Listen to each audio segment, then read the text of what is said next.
can somebody negotiate this? Mr. Limited Investor, they're coming up. You bring them a deal. Says 8 pref, 50-50 split. They're like, you know what, Joel? I'm not feeling that. Yeah. Can they do that? They can do it. And here's how it would work. If, let's say that investor has a war chest of money. There we go. And they say, Joel, you know what? I got $100,000 for each one of these deals, but I'm kind of interested in more. I want a piece of the A shares. I don't want an 8 pref. I want a 10 or a 12 pref. So yeah, if you're it's like, and in order to get that, I'm going to commit $500,000 of equity to each deal. Okay, or $1 million in equity to each deal. So there's always a way for investors to get preferential treatment if they bring more value to the sponsor.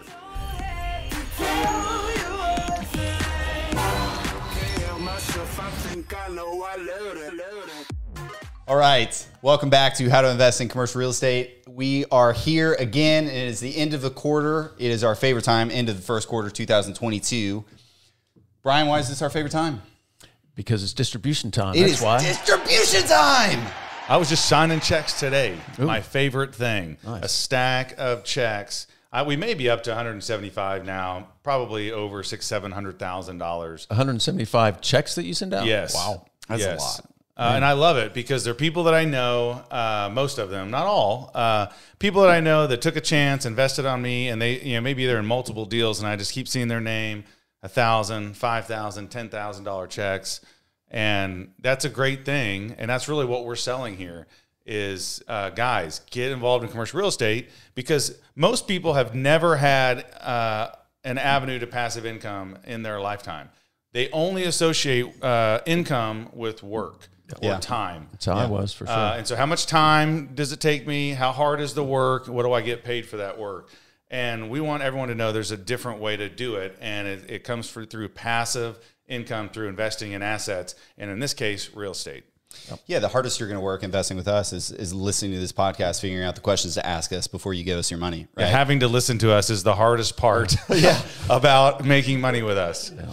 So there's so many properties, there's so many different investors, and everyone really gets to look forward to these times. It's a group effort. It's you get your investment report for the property. You're looking over the financials for the property. You're seeing what leases need renewed. You're driving by them locally, and when you're cashing that check, it makes it so much easier than reading the report. Sometimes, if you're getting a bigger check than you've ever gotten on that deal, how's the deal doing? Mm-hmm. It's doing great. It's doing absolutely great. So we thought we'd at least, and we've done it some before, but we think it's always valuable to talk about the returns investors get. How do they get those returns? What do the terms mean? And we say things like cash on cash, and we say things like preferred return, ROI, waterfall. IRR. What the heck is a waterfall, and why do I want it? Yeah, and specifically, what is a preferred return, and why do you want that as an investor, right? So, as an example, if we raised $1 million, we probably bought big round numbers here, a $4 to $5 million deal is probably a $1 million equity raise. If we're raising $1 million and we have $100,000 in distributions that year we have $100,000 to kick out to our investors. We raised $1 million, so that's 10%. The investors get the first 8%. The first 8% always goes to the investors. We always put an 8% and we call that deal. Call it what? Preferred return. Preferred return. And a preferred return could be any number. We typically use 8, but I've seen 6. I've seen a bunch of numbers, but we typically use 8. Yeah, so one of the biggest questions I get from prospective investors is, I'm going to give you $50,000, and how much do I own in this company? How much do I own? I'm like, I don't even know. Yeah. Why should you care? Well, they might want to care, but that's a more sophisticated question. They think it's a simple question. It's a more sophisticated question because I may say, well, that $50,000 that buys you 3% of the deal or whatever. And like 3%, that's not a lot, but really, in order to understand if that's a good deal or not a good deal, you would have to be pretty sophisticated to understand what the equity structure is, how big the deal was, what the promote was. When they're like, what is the promote? We don't even know what Joel's saying right now. Yeah. Okay, so that's why it's a sophisticated question. What's more is you should say, what's my preferred return? Yeah. And the reason you should ask that is because that's the money, that's the return on your investment you get before the sponsor takes any profit. Exactly. So going back to our example here, we're distributing $100,000. Let's just say it's an 8 pref and a 50-50 split to make it super easy. Yep. Deal made 100,000. You raised $1 million. That's a 10% return. The investor's getting the first 8. So you've got 2% left over. So the sponsor gets 50% of the 2%, and you get 50% of the 2%. So you're each getting a point, right? So the investor gets 9. 9 points or 90,000 of the 100,000 cash flow. Correct. And the sponsor gets 10. So if someone comes and they say, "Hey guys, I want to syndicate a deal, and we're just going to do a straight ownership split, and you're going to take 60 and I'm going to take 40. Let's compare that to the pref scenario." Yeah. So we have 100,000 in cash flow in your example. If there's just a straight equity split between the sponsor 40% and the investor 60%, then out of that 100, the investor gets 60,000 and the sponsor gets 40,000. Mm-hmm. Really good for the sponsor. Okay for the investor. Mm-hmm. So how we're doing it, just so you know, is we do an 8 pref. So we're paying 8% before we take any money. And then, for example, we're splitting the difference. So yeah, now if $100,000 in cash flow, investors get 90,000 of it. Yeah. We only get 10 as the sponsor. Yeah. So I found a deal, I put it together, I managed it, and we worked the deal to the best of our ability, and then we generated $100,000 income. I only get to keep $10,000 of that. That's why a good preferred return protects the investor's investment. Yeah. Okay, so what happens if you don't make the 8% preferred return in a given year? Does that carry over? It depends. It depends on how the operating agreement is written. That would be an accruing preferred return, so which sometimes means they it would accrue over the calendar year. Sometimes they accrue and sometimes they don't, right? Correct. It just depends. Typically what we do is if it's a cash flow deal, we're not typically accruing year to year. And if it's a non-cash flow deal, let's say it's a development deal or something, and you're in it for 3 years, and yeah, we just accrue that 8%. We're not paying it. Yeah. But a sponsor can do it any way that they want. Yeah. Yeah. Prime example. We're building a building in Owasso. It has an accruing preferred return because, from the time you give the money, we have to go build the building for a year, and then we have to lease it up, and then we have to stabilize it. So, that return is accruing. I have a great question, which I get all the time. Why 8? Why 8? Why not 7, Joel? Why not 10, Brian? Why 8? Why are you giving me 8? That's interesting that people ask that question a lot. I don't get it that much. Yeah. I think there's kind of an industry standard, and I would say it's 6 to 8. Yeah, that's what I typically. But theoretically, what is the 8? What is the purpose of the 6 to 8? I mean, why is it that number? Why is it that number? I mean, it's a number to me. It's a number that's well ahead of anything you could put your money in terms of just a savings account. Maybe it's somewhere around what you might get back on an average for investing in stocks. Yeah, I think that's the case. Is you're trying to compete. You're competing. You're competing with other investments, and let's say the stock market averages 8 to 10% a year. Yeah. So then you're saying, hey guys, before I'm going to take a profit on the deal, I'm going to make sure I get you an equivalent return that you would get in the stock market, for example. Yeah. So you got 8%.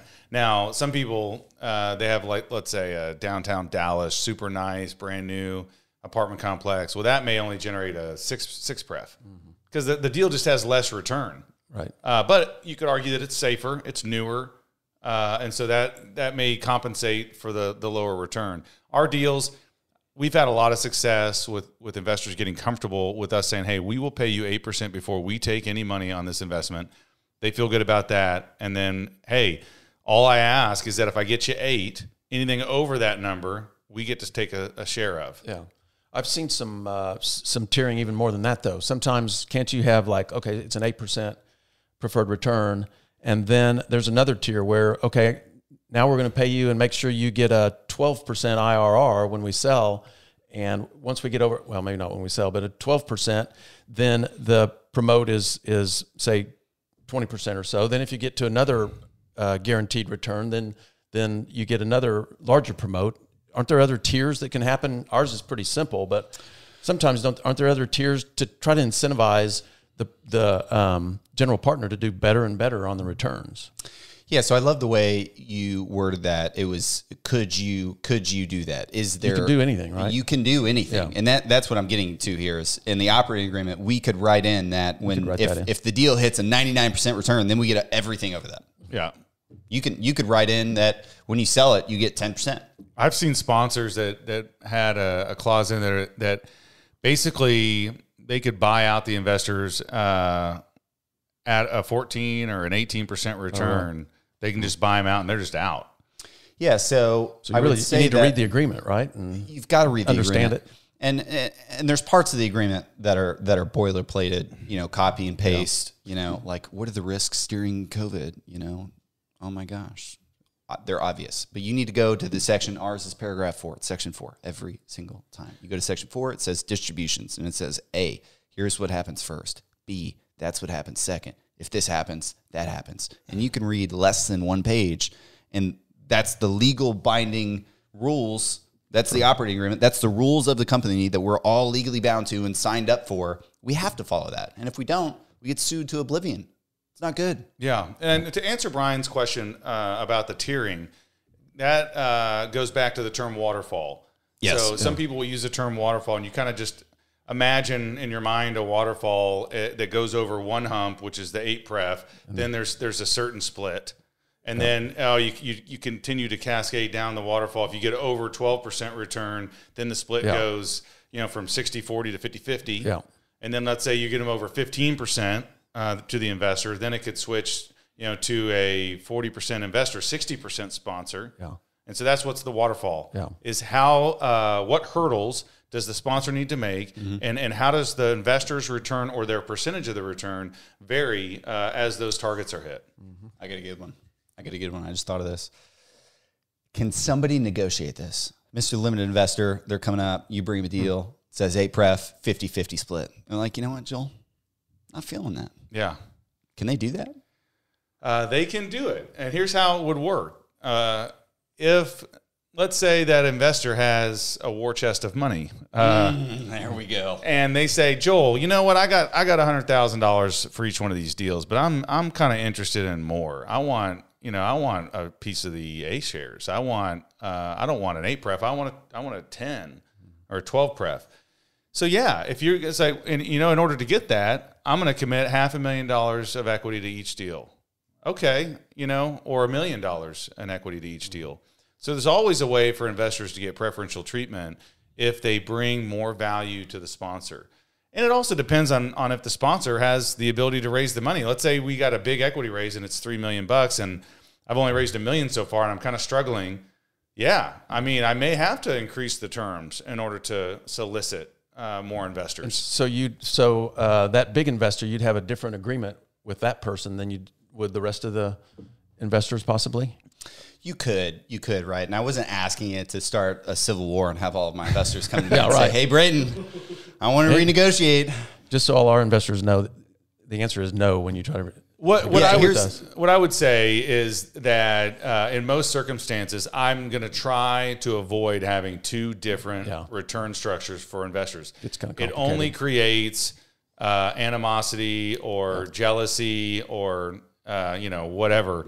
And I didn't get the best deal. Why did Joel give so and so a better deal? Yeah. So I don't want every investor to say, well, I've got to be the best negotiator and try to negotiate my prep. Yeah. What we try to do is find really good deals and pick a pref number, 8%, and a total return number, let's say 12% cash on cash, 20% IR, where the investors all feel good and they're not just trying to negotiate the heck out of the deal.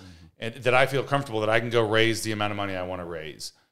So, yes, everything's possible, but... I would say, personally, if you want to take the whole deal, it's open for negotiation. Yeah, right. Like if we're raising $1 million and you say, "Hey, I love this deal. I can write that check. What does it look like if I'm buying the whole thing?"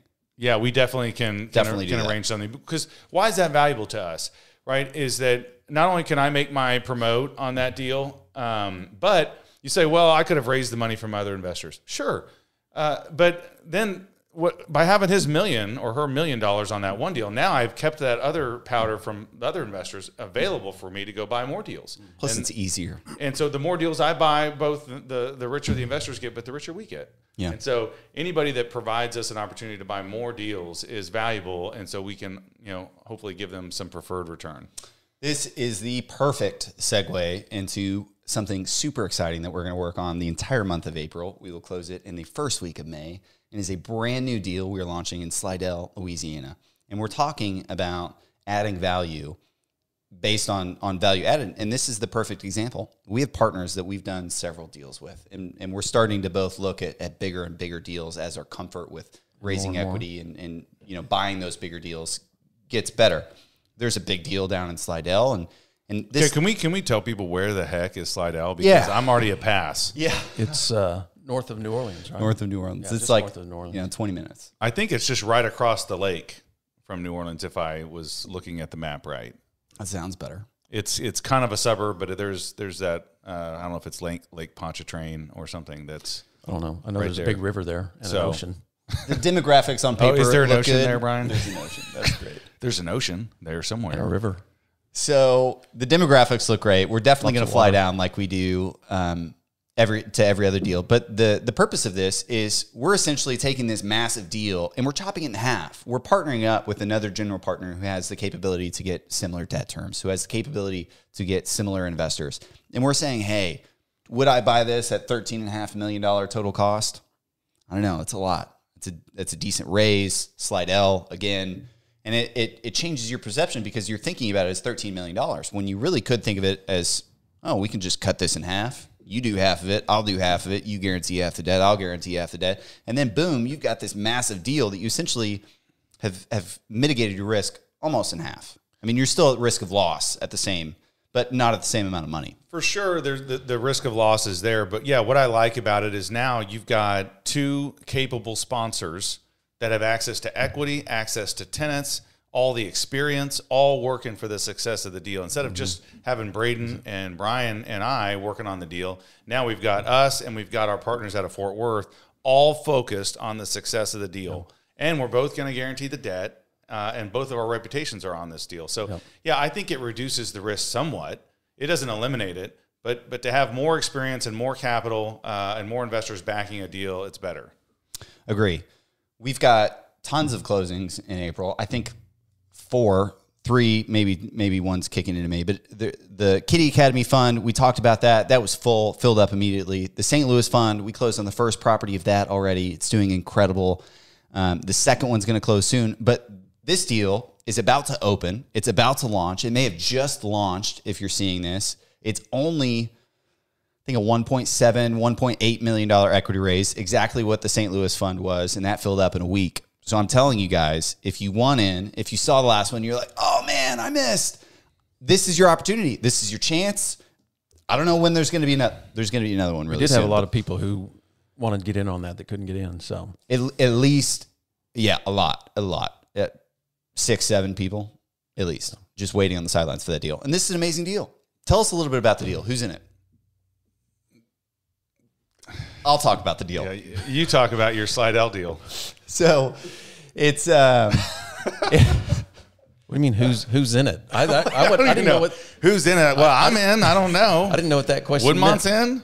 So the deal is a community shopping center in Slidell. It's shadow anchored by a Walmart super center, a Sam's Club. There's a brand new Aldi's next door. But it's funny, when you look at the map of this retail corridor, you've got shopping centers behind and you've got pad sites up front. Shopping centers behind, pad sites up front.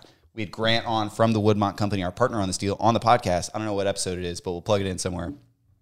And the premise of the show was that there's so much overparking. If you just carve off little pads and sell it to a Taco Bell or KFC or a Logan's Roadhouse or whatever, those are $1 million bills just sitting there. And you can probably have 3 of them on this site. And this is the only site in the corridor that hasn't sold their pads. So when you look at it from that perspective, you're going to see, oh, this is a no-brainer. But a bunch of other people didn't look at it from that perspective. They're trying to underwrite this 8-cap shopping center that they're not in love with. And we see it as an 8-cap shopping center on the downside. Yeah, with upside. But the upside is these $3 million bills sitting here, pad sites that you're going to offload and sell. So it's a great little deal. We believe in it. We're going to be investing in it. We're going to be guaranteeing the debt. So let's let them know, what is the cash on cash expectation? Expectation, the first year, 11%. It goes up pretty significantly from there with the pad site sales. Okay, 11%. And so just to remind everybody, because we don't know what people know about cash on cash and preferred return. We've talked about the preferred return. That's what you get before the sponsor takes the split. Yep. The cash on cash is what the investor makes on their cash invested in a year. Correct. So 8% preferred return on this deal. Is that what we're paying? Correct. Okay. So then the deal level cash flow must be 14, 15%. Because you give the investors the first 8. 70-30 split on the back end. Yep. Okay. And then 70% of whatever's left goes to the investor after the 8. So, yeah, it probably does then 16. Yeah, and then... Or no, they're getting 11%. Yeah, it's probably 14, 15% total cash on cash, 11 to the investor. And how we structure it and how it aggressively gets up is we start underwriting pad site sales in year 2, pad site sale. Year 3, pad site sale. Year 4, pad site sale. There's 3. Stagger them 1 per year starting in year 2. And what we're doing with the funds from that, the bank isn't requiring any release of or principal pay down to release those pads, which I will tell you does not happen very often. Great negotiating point from our partners. So we're going to take that money. The first one's $1 million. And we're going to distribute, we're going to pay the equity back with 90% of that. Sponsor gets 10% of that. So now your equity balance, that 1.8, has been reduced, almost by half from that first pad site sale. So now you're 11% cash on cash, even if you're receiving the same cash dollar amount. Let's say you received $100,000 and that got you to 11%. Well, now your $100,000 is going to get you 16. It's going to get you 14, 15 because we paid a big chunk of your capital back. Same thing with the rest of the pad site sales. And then eventually you've got hardly what IRR are we pitching? 22.09 and a 5-year? 5-year and a 2.05 equity multiple. It could easily be done in 3. Again, 5-year deal, 5-year debt. Yep. 6 months interest only to go in and stabilize the deal, put our management in place. And yeah, I think it's going to be a great little deal. All right. What else do we want to say on preferred returns? It's once again, the end of the quarter. We're paying the distributions. If you want to get checks in the mail, hit us up. Let's get you invested in a deal. Yeah. The best way to do that is to go to the website, howtoinvestinCRE.tv, which isn't anything to do with TV. It has to do with Tel Aviv. Don't even know. Please cut that out. The first one is howtoinvestinCRE.tv. And the next one is our website, Fuck! If you want to get on our Can you do this? Yeah. So what's the best way that someone can find out about this deal once it launches? Go to our website, howtoinvestinCRE.tv, hit join our investor list. It asks for your first name, last name, email address, and if you're accredited, which isn't even required, you hit submit. Boom! You're on the email list. We're going to send it out probably 2 days before you saw it, and you're going to get it. All right. We have lost Braden. Thanks, everybody. Well, make sure to like and subscribe and share with your friends. If you've got a topic for the next episode, literally today's topic came from John Ballinger. So thank you, John. If you've got a topic, send us a DM, send us a message, and we will cover it next week on how to invest in commercial real estate. All right. Check you guys next week.